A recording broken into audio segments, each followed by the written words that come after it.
आपण सध्या उभे आहोत खोपोली नगर परिषद हद्दीतील असणाऱ्या डीपी रोड परिसरामध्ये। आपण माझ्या पाठीमागे पाहू शकता, या ठिकाणी जो रोड आहे हा गेली कित्येक वर्षापासून दुर्लक्षित आहे।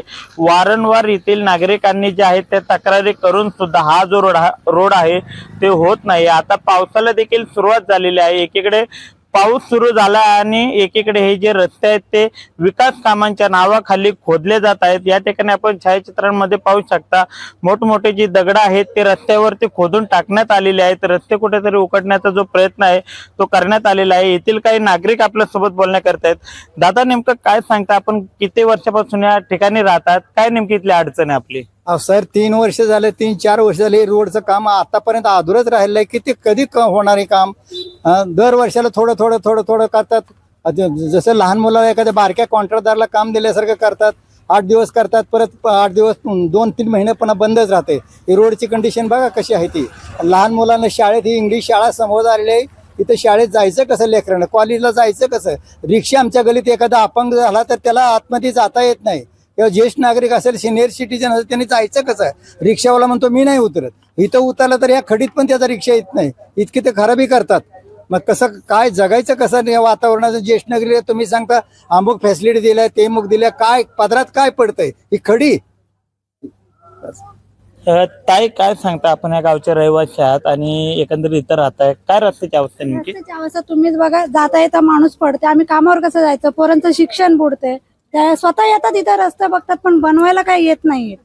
आमची हीच तक्रार आहे की एवढं लवकरात लवकर हे आमचं करून द्यावं। वोटिंगला त्यांना माहिती असतं की कोण कुठे राहतं, जिंकून आल्यावर त्यांना माहित नसतं की काय पब्लिकला त्रास आहे, कसं जायचं? एकही गाडीवाला आतमध्ये जात नाही। पोरांचे तर 3 दिवस झाले शाळा बुडले, कसं जाणार आहे या खड्ड्यातून? साप आहेत त्याच्यात। एवढीच तक्रार आहे, जेवढं लवकर होईल तेवढं करून द्यावं आम्हाला। अजून काही आपल्या सोबत महिला आहेत, ताई काय सांगताय, या ठिकाणी रस्ता होत नाहीये, नेमकं पावसाळ्याचे रस्ते केले जात आहेत, कसं बघताय? पावसाळ्यापुरतं फक्त कच्चा रस्ता असा दगडी हे ते टाकून केला जातोय, पण संपूर्णतः पक्का रस्ता करून द्यावी माझी ही प्रशासनाला विनंती आहे।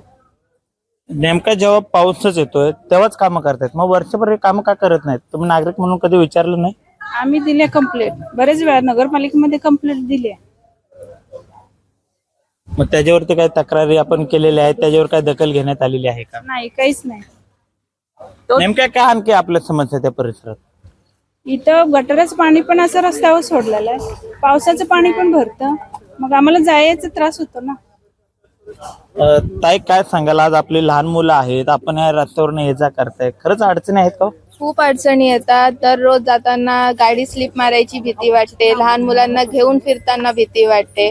इथे जे तळ साठतं त्याच्यात साप रेंगतात कधी कधी। तुम्ही इलेक्शनच्या टायमाला तेवढा रस्ता केलात, बरोबर आहे, ह्याच्या पुढच्यांचं लक्षात नाही आलं का तुम्हाला? एकदाही आम्ही कितीतरी नोटीस दिलेत आणि हा रस्ता आजचा नाहीये तर 3-4 वर्ष असाच आहे।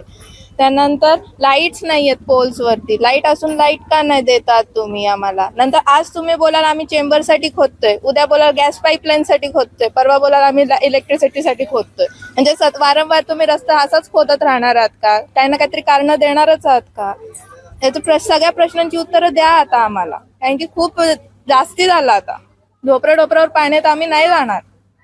ताई, आपण देखील मतदानाचा अधिकार बजावलेला आहे, आता शासनकर्ते बसलेले आहेत, तुम्ही निवडून दिलेले लोकप्रतिनिधी बसलेले आहेत, काय सांगू इच्छिता त्यांना? मी तर त्यांना एवढंच सांगेन की रस्ता, लाईट तुम्ही मेंटेन हे घेता, आपल्या नगरपालिकेमध्ये तुमचं घरपट्टी वगैरे सगळं भरलं जातं, मग घरपट्टी भरतो तर आमचा अधिकार आहे की तुम्ही रस्ते, लाईट, कचऱ्याची गाडी सगळं व्यवस्थित तुम्ही दिलं पाहिजे। आणि मेन म्हणजे कुठे पूर्ण ह्याच्यामध्ये खोपोलीमध्ये फिरवा किंवा कुठे तुमचा जो एरिया असेल त्यामध्ये जा आणि तिथे चेक करा की तुम्ही की रस्त्यांची आणि लाईट आहे का। तुम्ही पब्लिकशी बोला की बाबा तुम्हाला काय सोयी आहेत, काय गैरसोयी आहेत ते चेक करा आणि सांगा। आता बघा, हा मेन रोड आणि इथून आतमध्ये गेलेला रोड आहे, तो मुलांना पावसाळ्यामध्ये हा पूर्ण रोड पावसाच्या ह्याच्यामुळे सगळं पाणी भरतं, गुडघ्यापर्यंत पाणी येतं, मुलं शाळेत जात नाहीत आणि त्याच पाण्यामधून साप वगैरे जातात। एखाद्याला चावला, काय झालं तर काय करायचं? ह्याची कोण प्रशासन जिम्मेदारी घेणार आहे का? आणि इथून हा सरळ गटाराचा रस्ता आहे, तो इकडे पुढे गेला पाहिजे, तो तिकडे त्या लोकांनी तिकडे आतमध्ये सारला, मग त्याच्यामुळे आम्हाला सांडपाणी आहे ते आमच्या बिल्डिंग पर्यंत येतंय।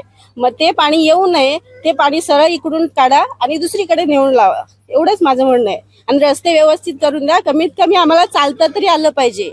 आणि व्यवस्थित आता पावसाळा आहे तर व्यवस्थित पाणी फक्त गेलं पाहिजे, मुलांना रस्त्यावरून चालता आलं पाहिजे, गाड्या वगैरे गेल्या पाहिजे, एवढंच आहे. आणि नंतर पावसाळा झाल्यानंतर रस्ता व्यवस्थित करून द्या आणि कचऱ्याची गाडी नियमितपणे यावे, कारण की कचरा इकडे तिकडे टाकला जातो, कोणी काही करू शकत नाही. आम्ही जरी किती बोललं तरी शेवटी आम्हाला रस्त्यावरच फेकावा लागतो.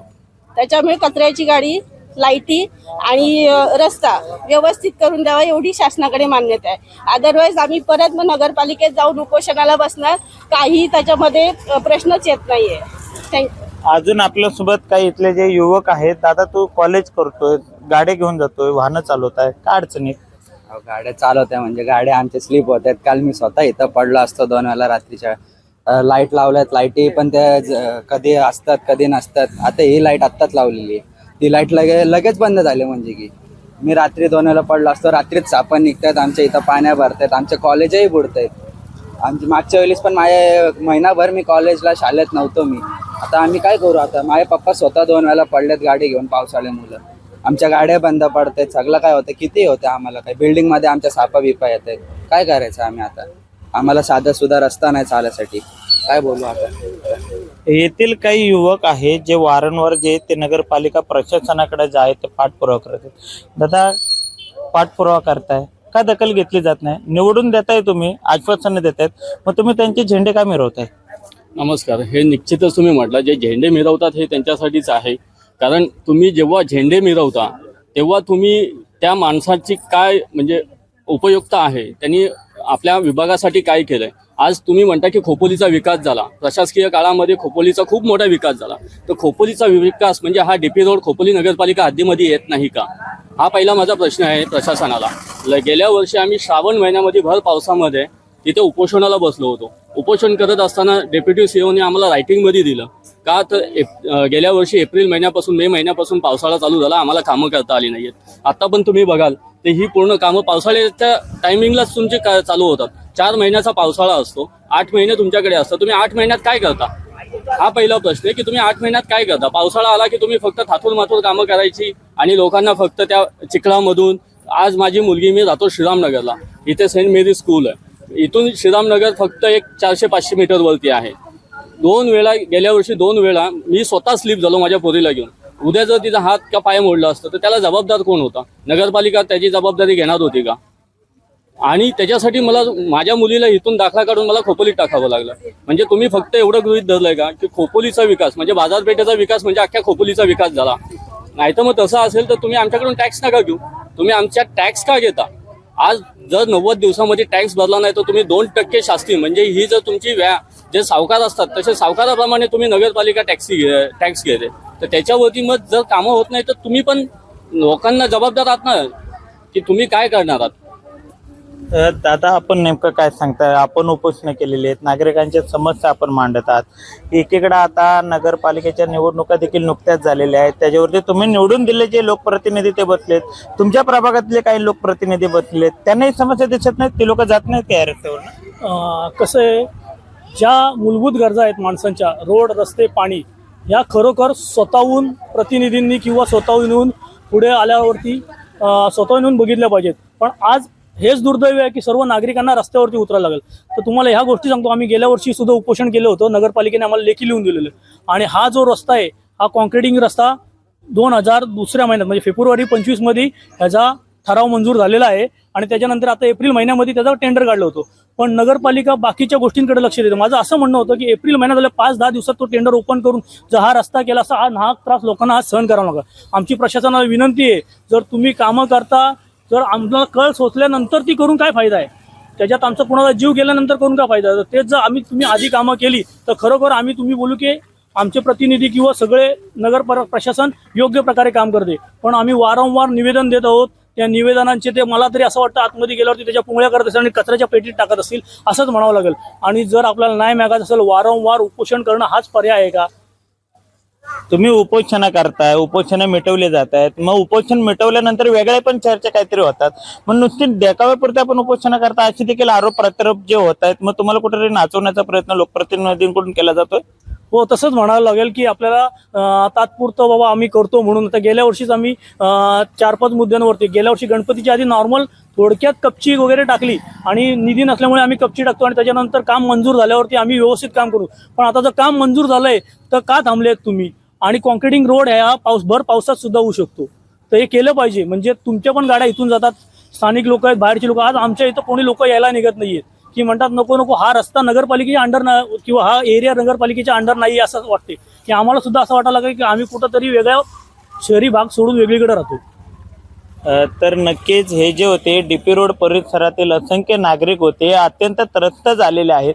या ठिकाणी जे रोडची आहे ते अशी दयनीय अशी अवस्था झालेली आहे. या ठिकाणी रस्त्यावर मोठमोठ्या प्रमाणात जे आहेत ते खड्डे देखील पडलेले आहेत. आपण माझ्या डाव्या साईडला बघू शकता, या ठिकाणी देखील एक इमारत आहे, रहिवासी इमारत आहे.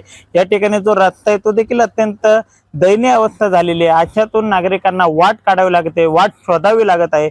गेली कित्येक वर्षापासून अशा ज्या समस्या ते भेडसावत असतात, मात्र या समस्या लोकप्रतिनिधी असतील व स्थानिक जे नगर परिषद यंत्रणा यांना का दिसत नाहीत, त्यांच्या अधिकारी असतील, पदाधिकारी असतील, हे देखील या रस्त्यावरून ये जा करत असतात, मग त्यांना का दिसत नाहीत या असाच सवाल जो आहे तो नागरिकांकडून व्यक्त केला जात आहे. नक्कीच आता तरी झोपी गेलेलं नगर परिषद प्रशासन जे आहे ते आता तरी जागा होणार का हेच पाहणे महत्त्वाचे ठरणार आहे. प्रसाद अटक, LS मराठी, रायगड.